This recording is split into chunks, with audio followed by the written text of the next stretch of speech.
I'm Tracy Baxter with today's Record Newswatch.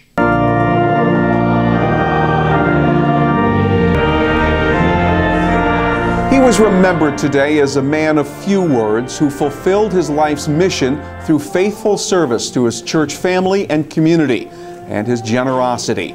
Funeral services were held today at St. Joseph's Church in Middletown for the Reverend Monsignor George Valastro, the Episcopal co-vicar of Orange County.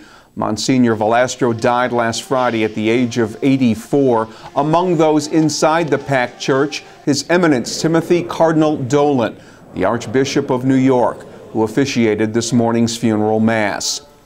St. Joseph's Church parishioners fondly remembered their leader, who was often called a walking saint. Anytime you had a problem, you could go to him and he would help you solve it if you possibly could. He was really just a wonderful, wonderful person. Just such a warm person. He made you feel like you were the most important person in the room when he was speaking.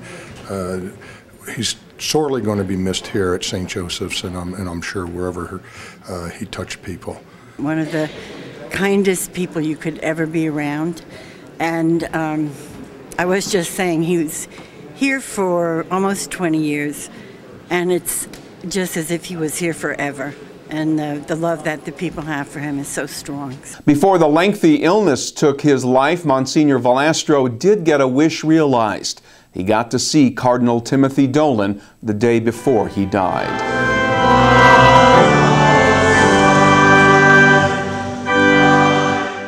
In other news today, police in the city of Middletown have made an arrest in connection with a fatal shooting last month.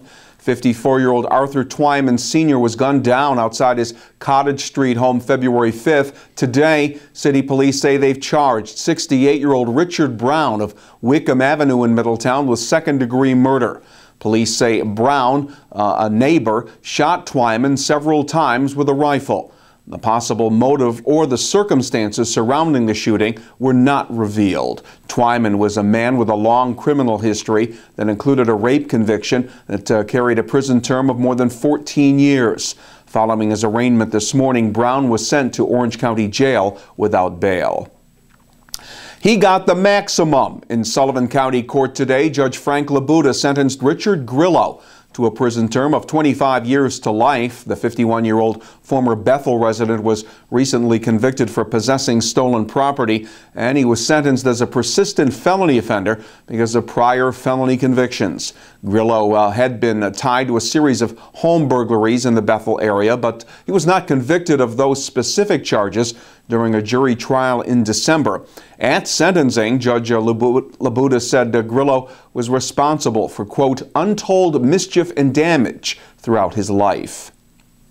Our weather is getting milder once again, and that'll melt off most, if not all, of the snow that created problems on our streets and roads Wednesday. The wet snow made for very slippery driving conditions that led to a series of accidents, and the snow and slush were apparent factors in a two-vehicle crash in the town of Newburgh yesterday afternoon that took the life of 19-year-old Amanda Elmauer of Bloomingburg, a passenger in a vehicle that spun out and collided with a Jeep on Route 32.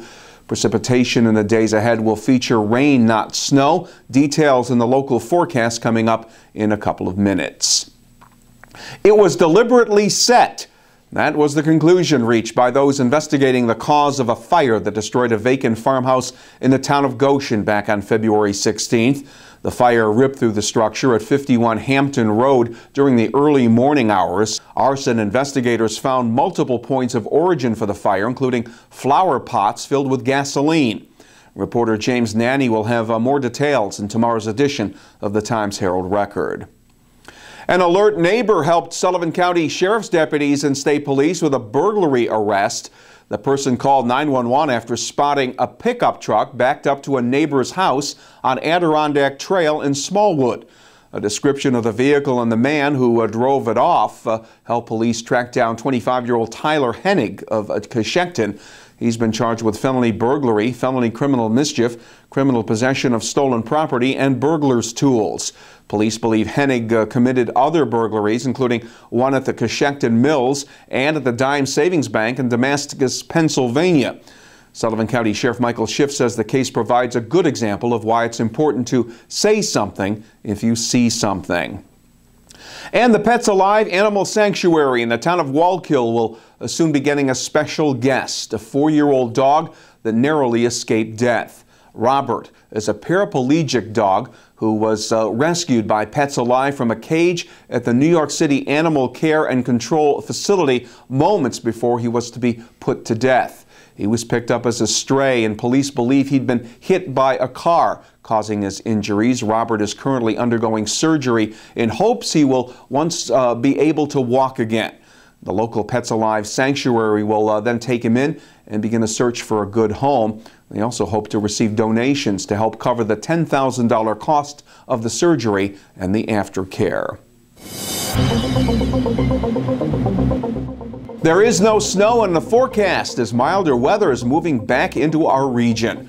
Friday will feature a mix of sun and clouds, with temperatures reaching the mid-40s. Saturday will be cloudy with periods of rain, but it'll be very mild with the highs getting into the mid and upper 50s. Make Record Online your place to catch up with breaking news throughout the day and get all the news and features in tomorrow's edition of the Times Herald Record. For Record Newswatch, I'm Tracy Baxter.